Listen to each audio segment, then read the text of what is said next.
automatisme C9. Donc, qui s'appelle effectuer une application numérique d'une formule, notamment pour les formules utilisées dans les autres disciplines. Il n'y a rien de vraiment difficile dans cette notion-là, dans cet automatisme-là, si ce n'est que tous les calculs se font sans calculatrice. Donc parfois, ça peut être un peu compliqué. Donc, on va commencer par l'exercice numéro 1. Alors, on sait que le périmètre d'un rectangle est donné par la formule P égale grand L plus petit l fois 2, où L est la longueur, L la largeur, et on vous demande de calculer le périmètre d'un rectangle dont la longueur est de 1,05 m et la largeur de 5,6 décimètres. Alors ça paraît tout simple, ça l'est, mais attention malgré tout, il y a un petit piège, ce sont les unités. On a une dimension qui est donnée en mètres, l'autre qui est donnée en décimètres. Donc il va falloir choisir dans quelle unité on veut travailler. Donc soit on peut garder les mètres, soit on peut garder les décimètres. Là on va choisir de garder les décimètres par exemple. Donc je convertis ça en mètres, ça fait 10,5 décimètres. Une fois qu'on a fait ça, normalement c'est facile. Donc grand P égale grand L, donc 10,5 plus 5,6, le tout fois 2. Donc bien sûr, vous pouvez poser les opérations en colonne si vous en avez besoin pour l'addition et la multiplication. Donc je ne vais pas le faire, mais vous pouvez le faire. Donc je commence par additionner les chiffres des dixièmes. Donc 5 et 6, 11. Je pose 1, je retiens 1. Je mets ma virgule.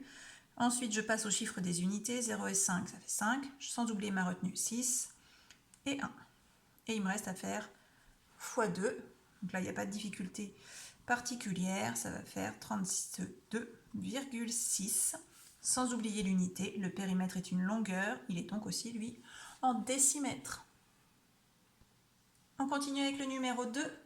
Donc on change de domaine, on passe à de la physique. On sait que la puissance P en watts d'un appareil est donnée par la formule P égale U fois I, où U est la tension en volts et I l'intensité en ampères. Donc watt, volt, ampères. Calculer la puissance d'un ordinateur qui subit une tension de 19 volts, donc on a U égale 19 volts, et une intensité I égale 3,42 ampères. Alors il faut calculer P, j'applique la formule, U c'est bien en volts, donc 19, fois I qui est bien en ampères, 3,42. Alors ici, pas question de faire deux têtes, on va poser l'opération, puisqu'on n'a pas le droit d'utiliser la calculatrice. Donc je la pose dans cet ordre-là, simplement parce que ce nombre n'est constitué que de 2 chiffres, alors que là j'en ai 3, donc ça me fera des lignes en moins. Donc 9 fois 2, 18, je pose 8, je retiens 1. 9 fois 4, 36 et 1, 37, je pose 7, je retiens 3. 9 fois 3, 27 et 3, 30. Je passe au chiffre 1, en n'oubliant pas de décaler d'un rang. Donc 1 fois 2, 2, 4, 3. On additionne 8, 9, 4 et 6. Et surtout, on n'oublie pas de placer la virgule. Donc on a 2 chiffres après la virgule ici, aucun ici. Donc en tout, on en a 2. Et donc, on obtient une puissance de 64,98 watts. On continue avec le numéro 5, on reste dans le domaine de la physique. On a une formule qui permet de calculer la résistance R en ohms, qui est égale à U au carré sur P, donc avec U qui est toujours la tension en volts, P la puissance en watts, et donc R est la résistance en ohms. Donc on nous demande de calculer la résistance d'un ordinateur qui subit une tension U de 20 volts et une puissance P de 65 watts. On vérifie bien qu'on n'a pas de problème d'unité, la tension est en volts, la puissance en watts, donc on peut appliquer la formule directement. Donc on a R égale U au carré, c'est-à-dire 20 au carré sur 65. On commence par la puissance qui est prioritaire par rapport à la division. 20 au carré, ça veut dire 20 fois 20, donc 400 sur 65. Là, on va passer à la division qu'on va être obligé de poser. 400 divisé par 65, donc je suis obligé de prendre directement les 3 chiffres. Donc dans 400, combien de fois 65? Donc ça, il va environ 6 fois. Donc 6 fois 5, 30, je retiens 3. 6 fois 6, 36 et 3, 39. On soustrait. Il me reste 10. Alors je vais continuer un petit peu. On va dire que je vais garder 2 chiffres après la virgule. Donc je descends à 0. Je place ma virgule au quotient. Dans 100, j'ai 1 fois 65. Je fais la soustraction, il m'en reste 35. Je descends à 0 pour avoir le chiffre des centièmes. Dans 350, on a 5 fois 65. 5 fois 5, 25. Je pose 5, je retiens 2. 5 fois 6, 30.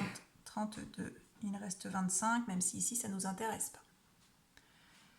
Donc, du coup, on a une résistance d'environ 6,15 ohms.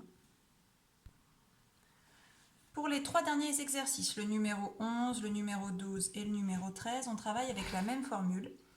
U égale RI, où U est la tension en volts, R la résistance en ohms et I l'intensité en ampères. À partir de cette formule, on peut en déduire 2 autres formules. Dans celle-ci, on exprime U en fonction de R et I. On pourrait aussi exprimer R en fonction de U et I, et exprimer I en fonction de U et R. Donc je vais commencer par exprimer R en fonction de U et I.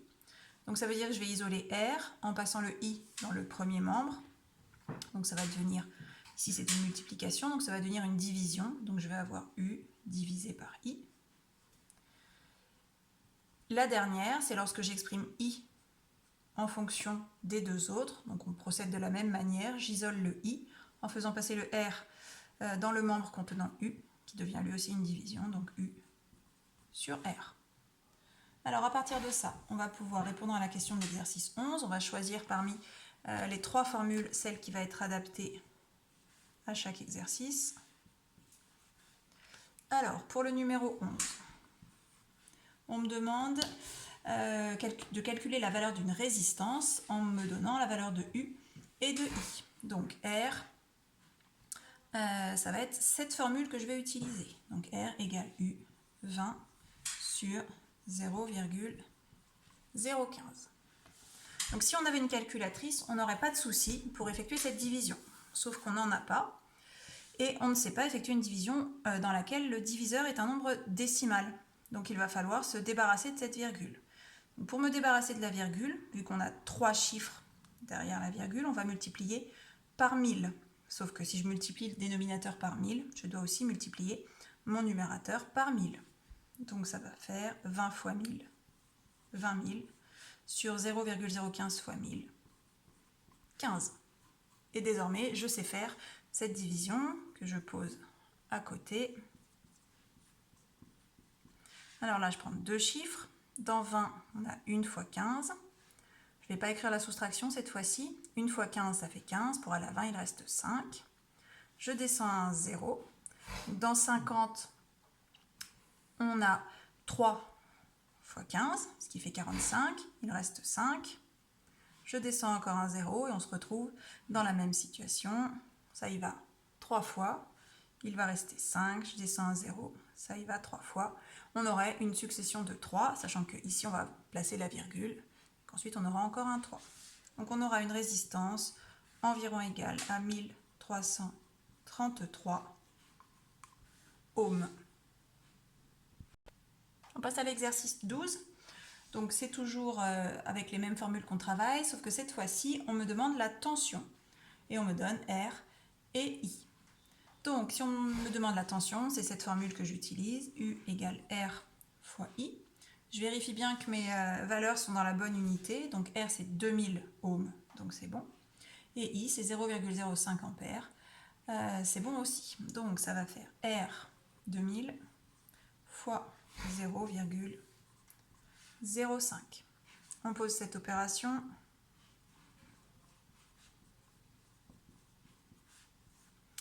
Alors 5 fois 0, 0, 5 fois 0, 0, 5 fois 0, 0, 5 fois 2, 10. Je n'ai pas besoin de faire les autres calculs, ça va donner 0 à chaque fois. Donc quand j'additionnerai, ça fera 0. Je place par contre ma virgule. J'ai 2 chiffres après la virgule. Donc ça fait 100. Donc j'ai une tension de 100 volts. Terminons avec le 13. R vaut 360 ohms. Alors là, il y a une erreur dans mon livre, j'espère que ce n'est pas le cas dans le vôtre. C'est U qui vaut 12 volts et on me demande I. Donc j'utilise cette formule-là, I égale U sur R. Donc U est bien donné en volts, 12, et R est bien donné en ohms, 360. Donc on va poser cette division. 12 divisé par 360. Donc on constate déjà que dans 12, on a 0 fois 360. Donc 0 fois 360, ça fait 0. Il reste donc 12. Je vais descendre un premier 0 en plaçant ma virgule. Donc dans 120, on a toujours 0 fois 360. 0 fois 360, 0. Il reste 120. Je descends un 0. Je cherche dans 1200 combien de fois on a 360. 3 fois. Donc 3 fois 0, 0. Je vais faire la soustraction cette fois-ci. 3 fois 0, 0. 3 fois 6, 18. Je retiens 1. 3 fois 3, 9 et 1, 10. Donc il me reste 120. Et on se retrouve avec le même reste que tout à l'heure. Donc ça veut dire qu'on va avoir une série de 3. Donc mon intensité est environ égale à 0,0333 ampères.